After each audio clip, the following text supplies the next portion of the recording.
And I'm going to have a series of shows on this, guys. I talked to some music friends of mine,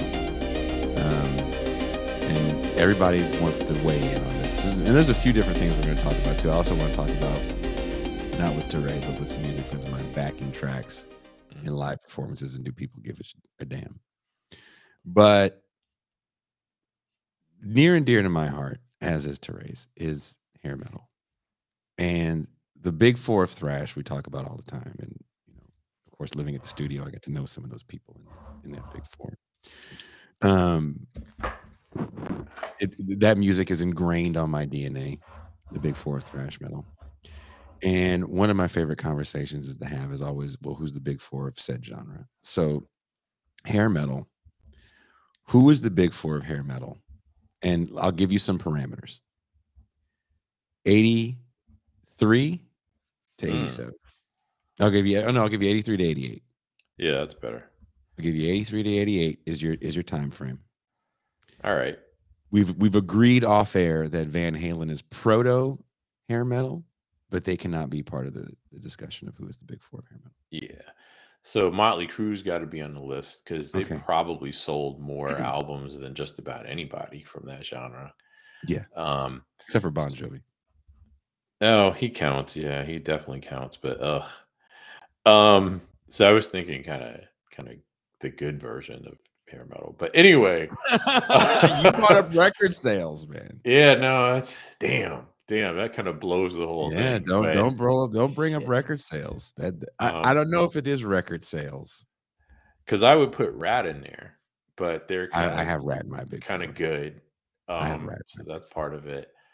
And then after that, I don't know how much of it I like. But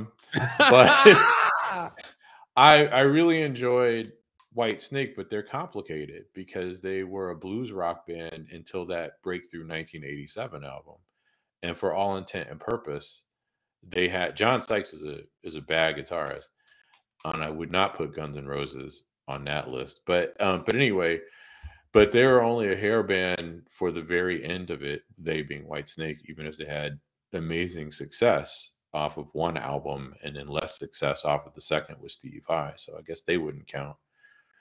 There are questions as to whether or not, let's say, Poison would make sense to put on the list. And they were certainly a big act. But what were you going to say, Jason?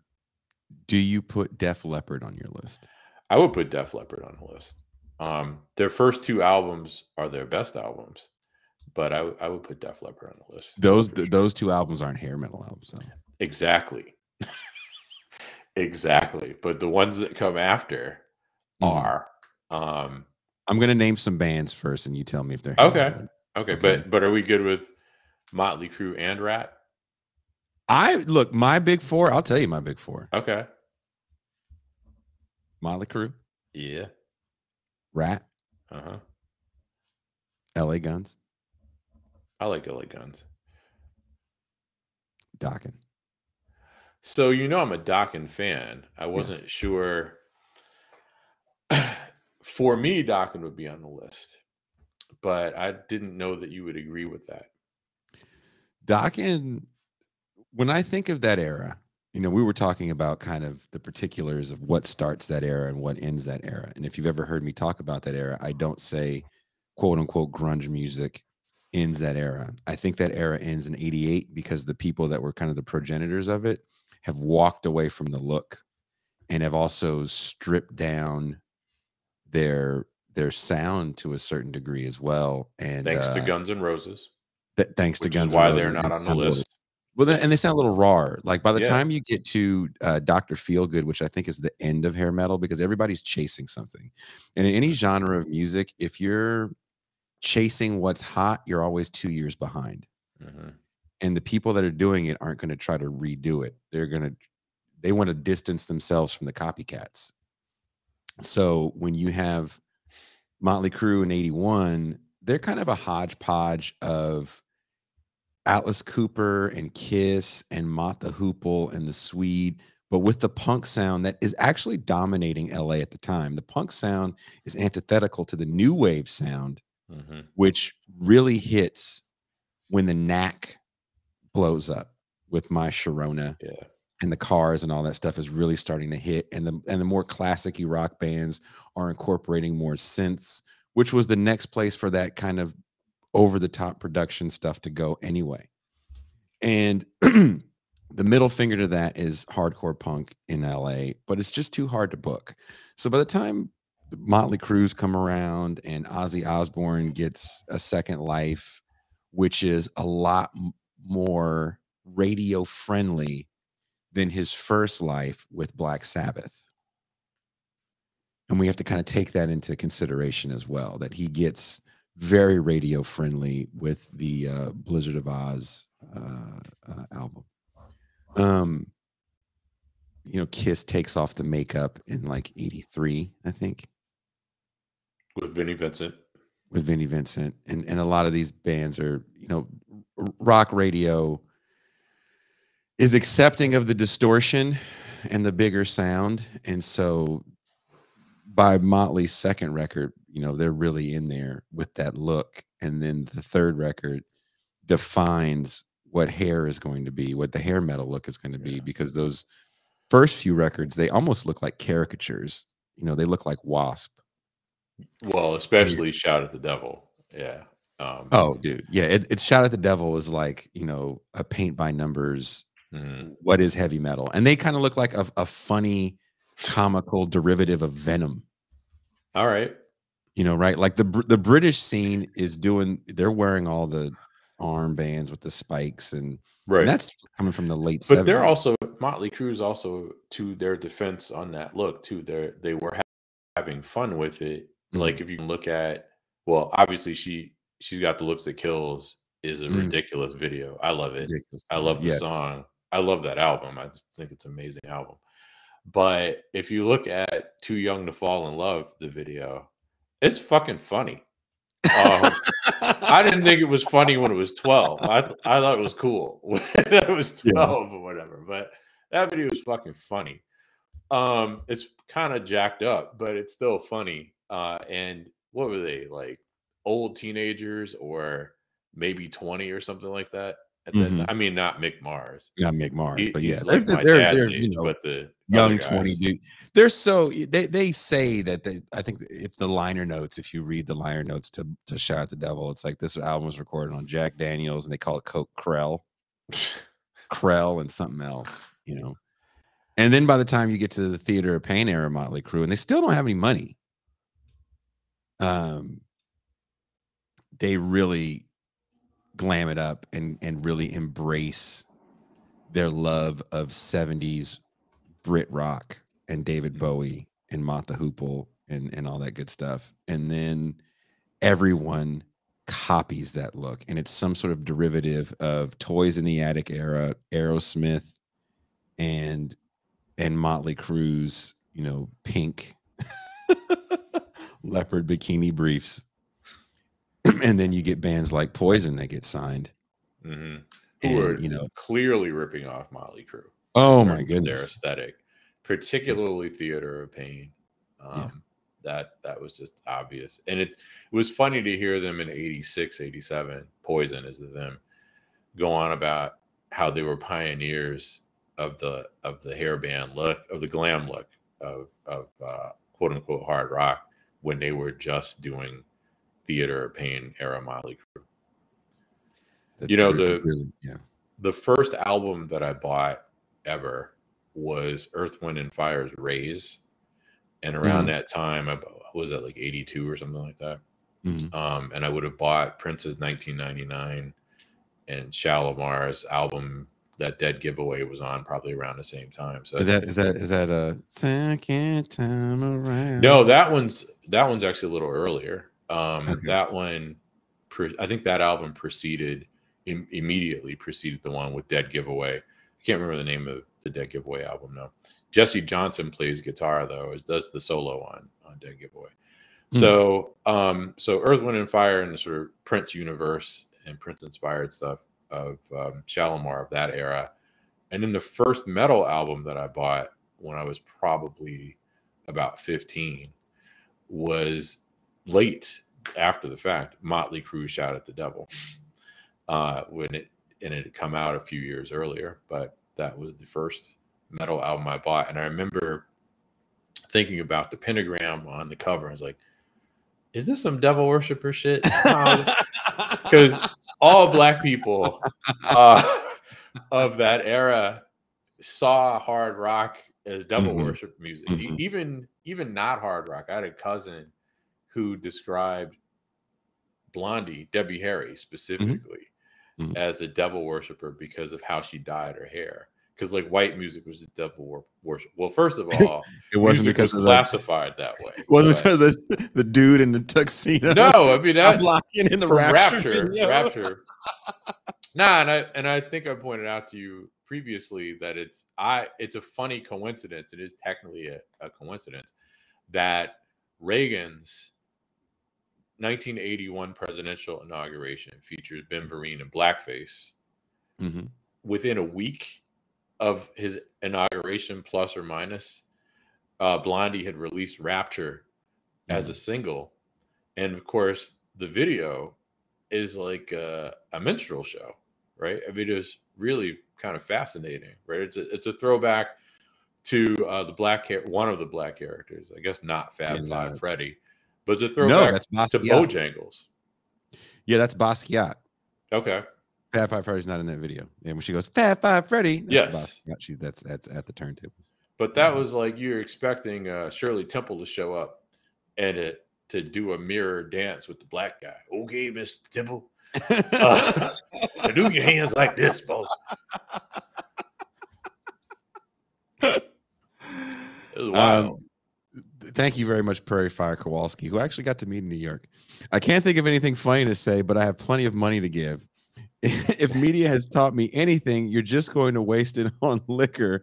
But who am I to judge? I'm a Pole. I can be edgy. Thank you very much, Oscar. Thank you guys for doing this. I didn't know if anyone was going to watch today. I tried to make an interesting thumbnail and I was having issues with the program that we use.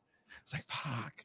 And I was like, is anyone going to give a damn if me and Touré are sitting here shitting on Spike Lee and talking about hair metal? But I want to name off some bands and you tell me if they're hair metal or not. And anyone listening, you say yay or nay.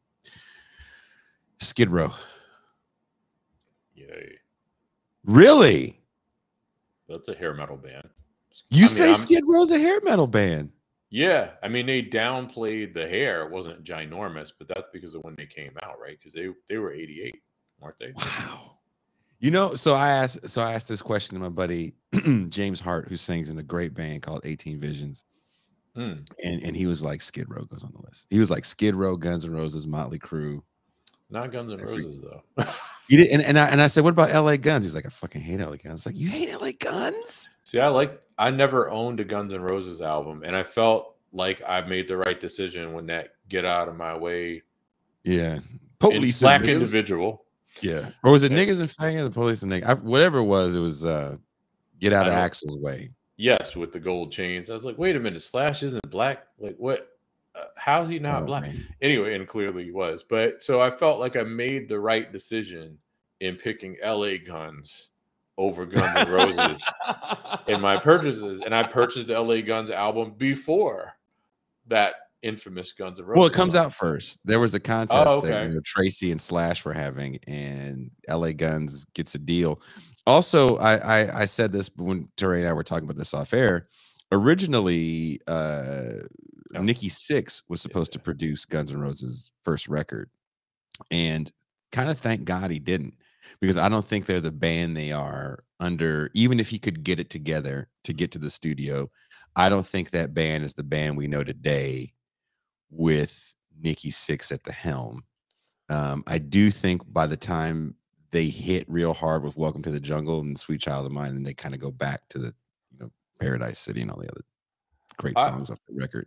It's one of the best rock records I've ever heard in my life. Yeah, it's a good album. I was introduced to Guns N' Roses by a classmate in high school who was a punk girl. And I was like, oh, yeah, this I like. And she's like, of course you do, because it's metal. And I was like, oh, okay. It didn't have the same kind of production quality that the other, or it wasn't as clean and sheeny, I guess is how I put it, right? There's a sound. There's a sound of hair metal to me that's real synthetic because Yeah. everybody's these crazy Yeah. rack systems back in the 80s, Mhm. and you can really hear that sound, and the drums were super bombastic because these guys were writing songs for radio, and when you go Yeah. back and listen to that Guns N' Roses record, I'm not gonna call it a thrashy record or a metal record because metal still had a certain tone, especially for thrash, right? Yeah. The palm muted tone is really Exactly. by the mid 80s, it is the official thing, and open gallops on the Mhm. low E. And that album doesn't have that because Izzy Stradlin is writing most of those riffs, and Izzy Stradlin is like a blues Blues rock. rock Rolling Mhm. Stones cat. Mhm. And the solos aren't like metal solos. Slash is like playing that talking guitar Yeah. for those solos, And and it's well, too. very I well. mean, I'm not a Slash fan, but I appreciate what he does. He does what he does very well. Talented. And that album, it just destroys more so than anything people think Seattle did, Mhm. that hair scene, because those dudes all blew up. They were in that scene. Yeah. They were all trying to make it in that world. And I think to a certain degree, LA Guns is also trying to distance themselves from the hair. Um, Well, I got a mm, couple questions for you about your sure, top sure. 4, even as I wholeheartedly well, 1, I like to varying degrees all 4. I Mhm. wholeheartedly endorse 3 out of 4 of them. But I'm surprised, as much as I appreciated LA Guns, that they were in the top 4, 1. And 2, Dokken is in a funny position on that list too, because they're all actual real grown-ups. Many of whom had had jobs, like George Lynch was a teamster, uh, Mhm. delivering Gallo wine and shit. And, they clearly have been pushed to be a hair band of sorts, which was harder for them to do as grown-ups. And, of course, for them, Guns N' Roses, um, was liberating too, right? Mm. Because I remember reading, I think this was them, around that time, reading some interview where they had reflected, I believe it was Doc, and reflected on how cool it was that Guns N' Roses didn't do all that stuff, and it made them question whether or not they had made, Dokken or whoever it was, but I think it was Dokken, made the right decision for going along with it, you know? Like, their music is definitely radio friendly. Dokken is the they. There's no question about that. Yeah. But it really does come more in the tradition of Van Halen, Mhm. even as I think the songs are tighter and clearly going for a more pop thing because of Don Dokken in particular. Um, and I'm fine with putting them on the hairband list, but they seem kind of complicated in a way that Bon Jovi doesn't. Even though a lot of Bon Jovi had been around. Bon His Jovi's kind of a rock guy that uses the look, and we Yeah. said this, I don't remember if we said this on air or off air, but I'll say it right now. A lot of these bands are just blues rock bands that have to adopt Mhm. a specific look. Style. Yeah. And Well, and oh, sorry, go ahead. no, no, go ahead. I was gonna say that Bon Jovi's first album, which I was familiar with, Mhm. from MTV Just a to a little much lesser extent, runaway. Yeah. that that wasn't even like a hair band song or what would become one. It's a That pop was song. more like Journey or something. It And wa it, it and was it a was pop song. very catchy. I liked that better than anything that Bon Jovi would do on the next album, right? I enjoyed She's a Little Runaway or whatever. If Uh he doesn't have that hair and that look and a band, he's Richard Marx. Oof. Yeah, that's probably right though. Yes.